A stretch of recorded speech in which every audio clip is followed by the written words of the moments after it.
Thank you for clicking play on the video. I'd like to ask you to click the thumbs up, subscribe to our channel, and ring that notification bell so that you can get alerted every time we bring out great content. Thanks.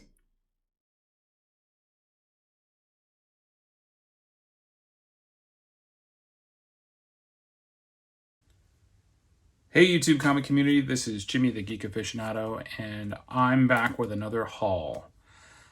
I was traveling with my wife to go to pick up some pieces for our house.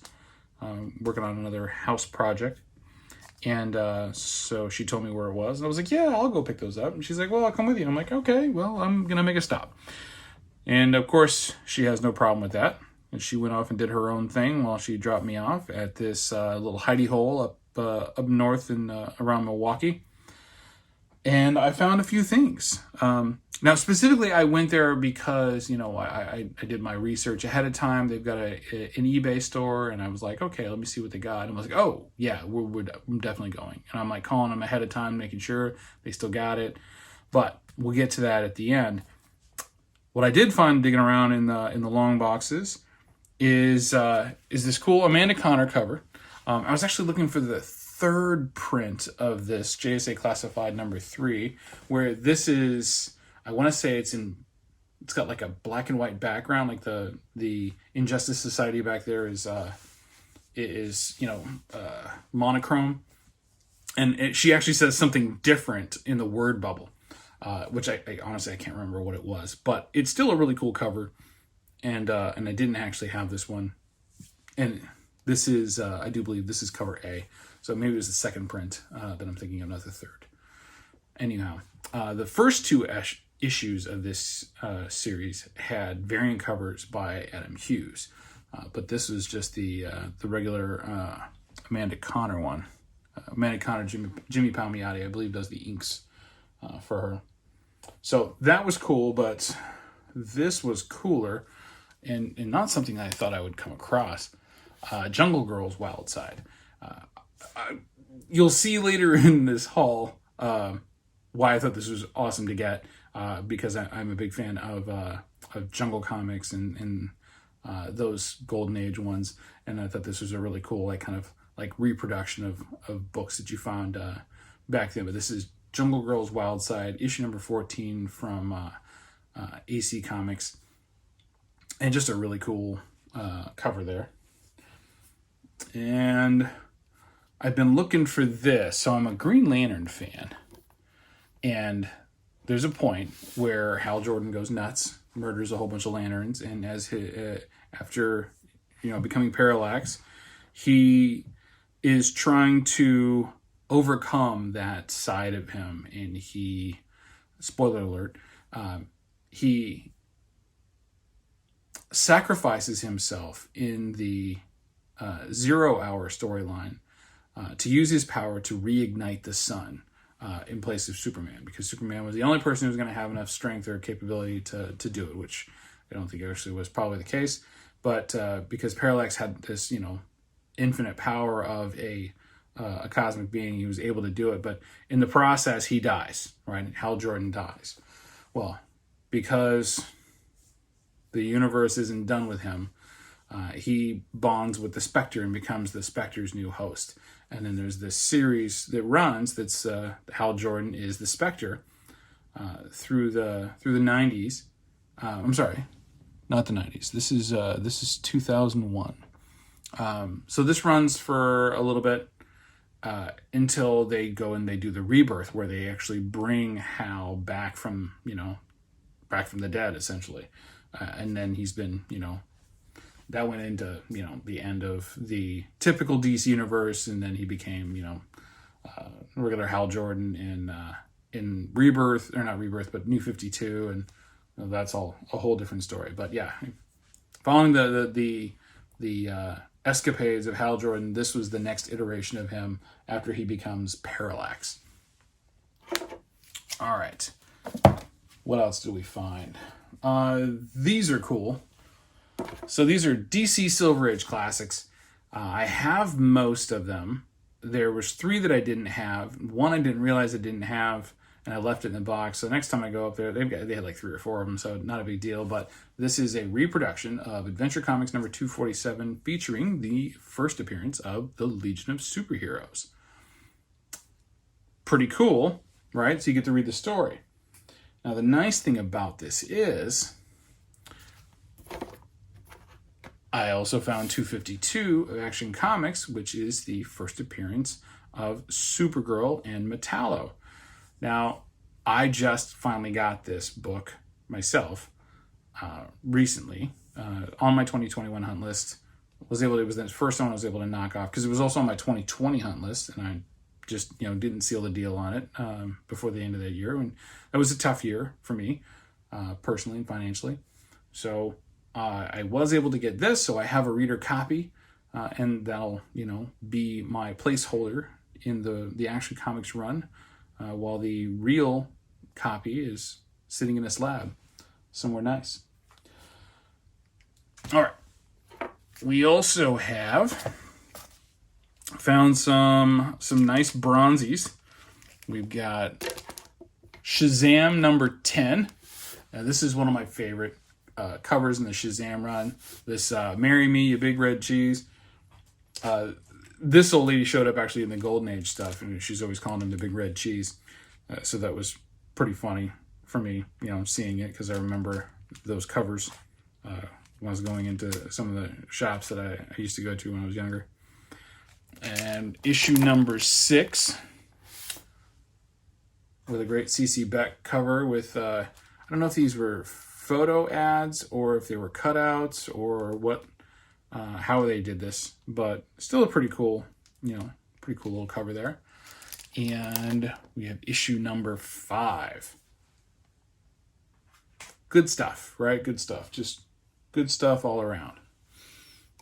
So these are all for the personal collection. I did find some things that are going to be for sale, so to speak. So they're going to be most likely be sent out to CGC.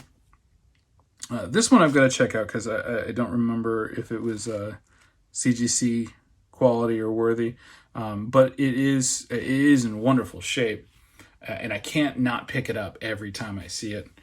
It's John Carter, Warlord of Mars, and issue number 11. Now, if you don't know what this is the origin of Dejah Thoris. Says so right there. Special issue, origin of Dejah Thoris. It is a great cover. It really is. And I mean, I haven't read the whole run, but I have read the issue number 1 and this issue, and they're just cool. Really, they really just are. They're cool books. They're a great Edgar Rice Burroughs story that has sometimes, been taken care of well in the theaters. The last one with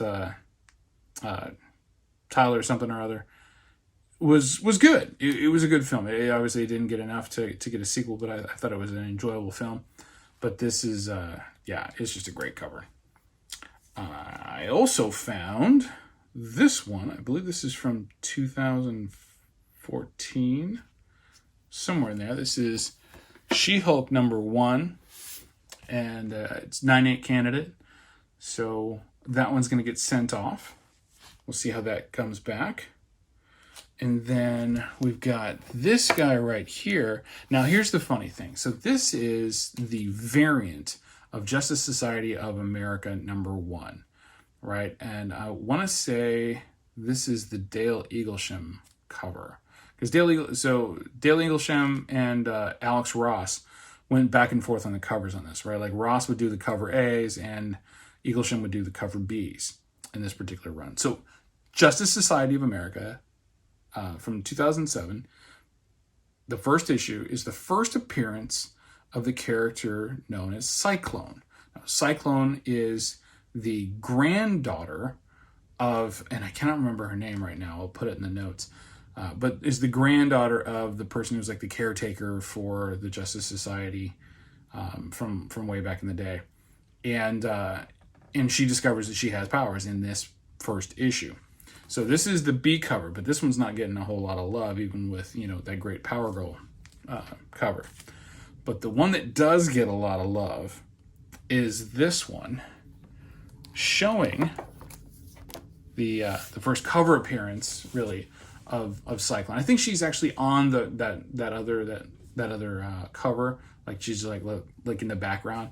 But this is just a great Alex Ross cover. I mean, it's fantastic. It really shows off her powers, and it is a terrific modeling shot.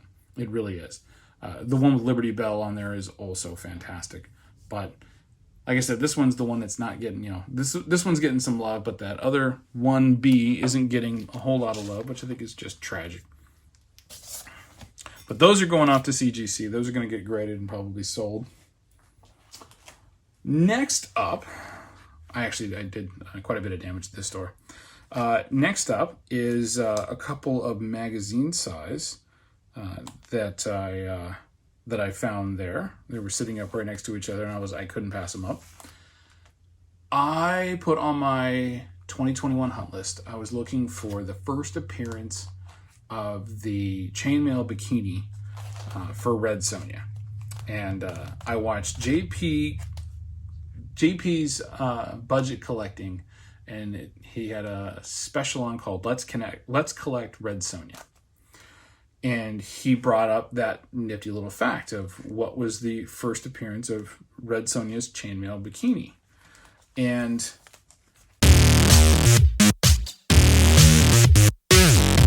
he identified it as this book here, Savage Sword of Conan number 1. You see right on the cover, she's wearing the bikini. Now, fast forward 2021, I released my video about my hunt list, right? And I put this book up there with the title, first appearance, Red Sonja, chainmail bikini. As it turns out, that is incorrect. That's the first cover appearance of it. But the first appearance is in this book here, Savage Tales number 3. Now, if you remember, Savage Tales number 1 had a Conan cover with a severed head, great Frazetta art, and is the first appearance of the Man-Thing, right? But this book here actually has the first appearance of Red Sonja's chainmail bikini.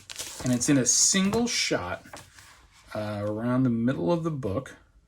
And I'll show it here, if I can get to it. Now, before we get there, I'm going to show this. This is really funny. So this is called The Fury of the Femizons, right? And this is written by Stan Lee with art by John Romita. I'm going to let that one soak in for a second. So, let's find that. Here we go. Right in the middle of the book. In the story called Red Sonja, She-Devil of the Turanian Steppes. And as you can see, that is her in the chainmail bikini, and this has a release date earlier than Savage Sword of Conan. And it's just a great, number one, it's an incredible piece of art, right? And this is Esteban Morado doing the art here. So he had the first rendering for her, and then the rest is history from that point on. But this is from February, and Savage Sword of Conan is from August of the same year, which is 1973. So, to answer that question, just like what's Wolverine's first appearance, if you have the opportunity, just get them both, right? So, that's another one scratched off the 2021 hunt list. Now, these are all items that I found while I was in the store. Now we're going to get to the real reason that I stopped by there. Besides the fact that it's a comic shop, and let's just be honest, I'm pretty much just addicted.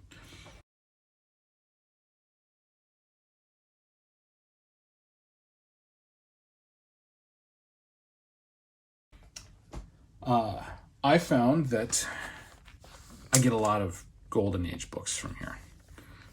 And specifically, some really good titles that I appreciate. This one, as I said before, I really like the Jungle titles and such. This is Jumbo Comics number 73 featuring Sheena. Now, most of this run featured Sheena, but this is a solid mid-grade Golden Age book. Probably could use a press, but I mean, it's just going to stay in my collection for a long, long time, and I'm not going to send it to get slabbed or anything. I don't need to send them all off to get slabbed, but I really dig this. Great cover, great Sheena cover. Very pleased to get that. And then there were a number of Jungle comics, and we're going to go backwards. We're going to start with this one. This is issue number 83. And these feature Kanga, Jungle Lord. And this time he's in the Vampire Veldt. A veldt is a stretch of arid land not arid, but forested land in Africa. And this cat's going to tear her up. Not if Kanga can help it. All right, he's gonna spear him. We'll see how that works out. I haven't read the book yet. And this one, great elephant cover. JD is a big fan of elephants. I dig them. I mean, I guess drawing them is pretty difficult, but I really want to do a show on like what's the deal with the elephant covers. But this is a great cover. Kanga's trying to rescue her. She's going to get roasted. We've got an amateur artist here who felt the need to fill in the curves. Hopefully that's not restoration. I don't think it is, because I'm pretty sure it was obscured. And this guy here, Jungle Comics number 60, where that guy just got shot through the throat. That's wicked. And I guess they all shop at the same clothing store in the jungle here. I mean, it must really suck being a leopard in the jungle. That's all I can say. Is it just got to be tough, right? Because everybody's cutting you up for hats and beach wear.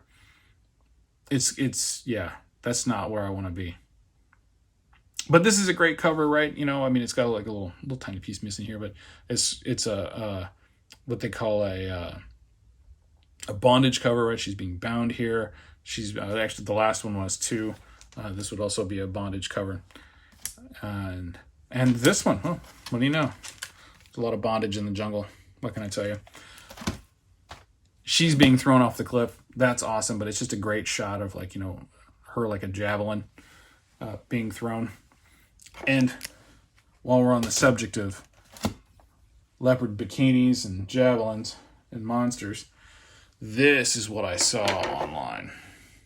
It was this beautiful Jungle Comics number 75. Just a great 6.0. Because it's Golden Age, right? I mean, you don't always find stuff in grades this high. Sometimes they show up, sometimes they don't. But this is really cool. Just another Kanga story, and I don't know who the girl who keeps getting herself captured is, but she's really got to start paying better attention. But you got a nice big old ape that he's going in and gutting right there to rescue his girl from. And you got to admit, I mean, this is pretty cool that she had the forethought to put the split in the side and have the shorts be long enough to be appropriate in the 1940s while she's stranded in the jungle. So that's something to think about, right? Anyway, that's my haul. Great Golden Age stuff, great spec, and other pickups. Really happy that I went there and made the stop. And another point to add, all of this was only $400. So that should be something to think about. It retailed for a lot more than that, but I was able to go in there and go, hey, I've got cash. What's the cash price on all these? And that's what that's what I had planned on, and that's what he came up with. So I was really, really, really happy to get that and get a really good deal on all these. So thanks for watching. Make sure you subscribe and ring that notification bell, and we'll catch you next time. Thanks.